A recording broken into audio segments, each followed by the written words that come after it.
اعلنوا موقفهم يوم 10/2/2011 لما كنا في ميدان التحرير، وكان في ظرف يقتضي عدم رفع اي لافته او شعار لاي حزب، وده كان المطلوب حتى تنجح الثوره واحنا في ميدان التحرير. يوم 10 قبل التنحي بيوم من سنه 2011، 10/1/2011 قبل التنحي بيوم 10/2/2011.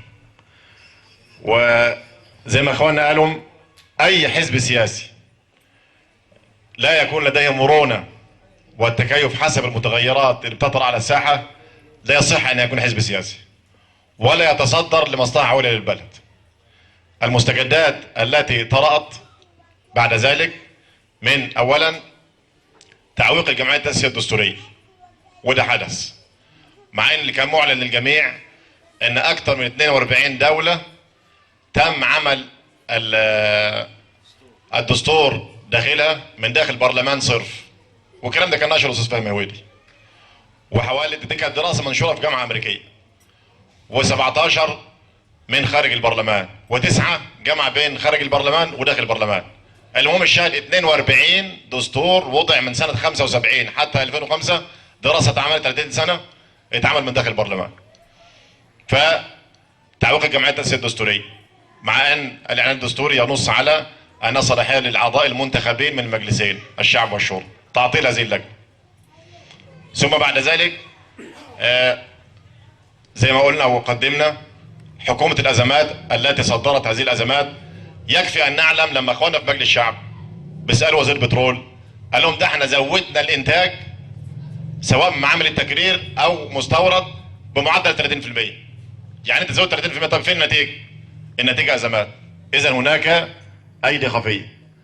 مساله الصناديق الخاصه اللي حاجه نجاح بيتكلم فيها والوزير الماليه لا يعلم عنها اي شيء، تعليمات صريحه ومباشره بان تسلم هذه الارض محرقه ومفخخه للحكومه القادمه لما يبقى اكثر من 45 مليار، وتعليمات صريحه بتبديد هذه الاموال في مكافآت وتجديدات واصلاحات ليس لها اي قيمه في جميع الهيئات والمصالح والشركات. وانا مش هروح بعيد، وبريات سمنود جنبكم اهي، وبريات سمنود لجان بتحضر من 5 جهات مالكها لهذه الشركه: الاوقاف ومصر للتامين والنصر ومصر والصندوق الاجتماعي. 5 جهات مالكها لهذه الشركه لما تأسست ب 14 مليون جنيه، والدكتور اسماعيل دفع 36 من 100%، حاجه شرفيه، 122,000 جنيه سنه 84.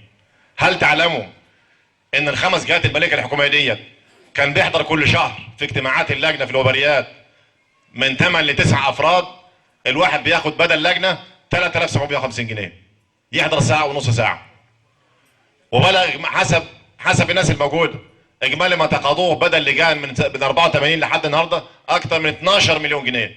دي في مؤسسه قاطره في محيط، قاطره في محيط هذه الدوله. كل هذه الازمات التي تصدر، اعاده انتاج النظام زي ما الحاج نجاح قال، تعويق الجمعيه التاسيسيه الدستوريه، كل هذا فرض على حزب الحريه والعداله مسؤوليه تاريخيه يتصدون له وهم كارهون له، وهم اصلا واخدين قرار مؤسسي من 10/2/2011. كل هذه المستجدات تحتم علينا الدخول بمرشح، والدنيا لم تقم ولم تقعد حين يرشح عمر سليمان رأس النظام، ولم يغب لحظة من المشهد بعد تنحي مبارك في تصدير كل هذه الأزمات عمر سليمان. الدنيا لم تقل بل بالعكس، ده سووا على أنه الرجل المنقذ صاحب اليد القوية. المجلس العسكري استفرد بكم والإخوان من ناحية تانية، يبقى احنا عايزين واحد بقى منقذ. من هو المنقذ؟ عمر سليمان. طبعا. فاحنا يا اخواننا بنقول بنحترم كل الآراء، والإخوان يعني رشحوا أنفسهم، لأن احنا هناك متغيرات كثيرة جدا واحنا مش عايزين نسترسل عشان ما نضيعش وقت حضراتكم، لكن المتغيرات فرضت فرضا على الإخوان. الواحد بيستشعر الآية الكريمة نحن في كره الآية في سورة آل عمران: وإن فريقا من المؤمنين لكارهون. يعلم الله سبحانه وتعالى في سورة الأنفال، يعلم الله سبحانه وتعالى حتى التصويت داخل مجلس شورى الإخوان وفي الهيئة العليا لحزب الحرية والعدالة كان التصويت متقارب، وكان مطروح 3 آراء: نقف على مسافة واحدة من كل مرشحين، ده كان رأي من الآراء، ولا نحمل انفسنا كحريه وعداله وكاخوان كل المسؤوليات سواء في حكومه وفي مجلس الشعب ثم في الرئاسه كمان. ده كان راي من اراء. راي ثاني ان احنا نتبنى حد من التيار الاسلامي او غيره. راي اخر ان يكون لنا مرشح ندعمه ونتحمل مواقفه ونتحمل تبعاته. نحن لنا ملاحظات شكليه وموضوعيه على المرشحين، واحنا مش عايزين نقولها علشان ما يبقاش فيه نوع من التجريح او تقليل من شأن الاخرين، لكن احنا لم ندفع بمرشح الا ان احنا وجدنا ان هذا المنصب رجل الدولة يختلف عن عضو مجلس الشعب، يختلف عن الداعية، يختلف عن المربي، يختلف عن اي منصب اخر في جهاز اداري للدولة. هذا المنصب الحساس رئاسة الدولة، حزب الحرية والعدالة، بعد قواعد من الشورى والديمقراطية على اعلى مستوى، وبعد عصف ذهني طويل يرتبط بالمتغيرات الموجودة على الساحة، هو قرار يعني من اجل المصلحة العليا، واحنا عارفين ممكن ندفع ثمنه سياسيا، ولكن المصلحة العليا لهذا البلد هي التي فرضت علينا الدفع بمرشح لرئاسة الدولة.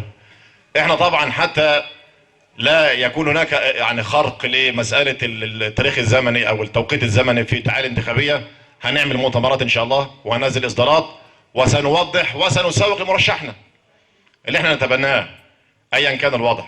لكن احنا بنقول باختصار المصلحة العليا والتغيرات الكبيرة والسريعة واعادة انتاج النظام، تعطيل مؤسسات الدولة، سوء الاداء خلال 14 شهر.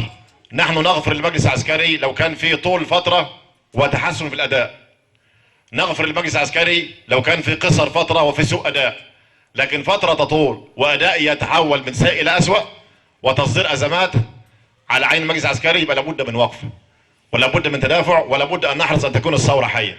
وزي ما اخونا محمد اشار لان في مليونيه بكره، احنا كنا خلاص عايزين نودع هذه المليونيات وعايزين عجله تدور ونبدا في بناء مؤسسات بالفعل، لكن حين يستخف بنا وحين ترهق جميع القوى السياسيه على مائده المجلس العسكري اكثر من 14 شهر والمحصله في النهايه مجلس بلا صلاحيات، لا لابد ان نقف ولابد ان تنتج الموجه الثانيه والثالثه والرابعه من الثوره المصريه.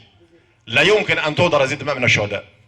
فزي ما قلت في الاول لا يمكن ان نختزل مساله الترشيح في ان هي تشيع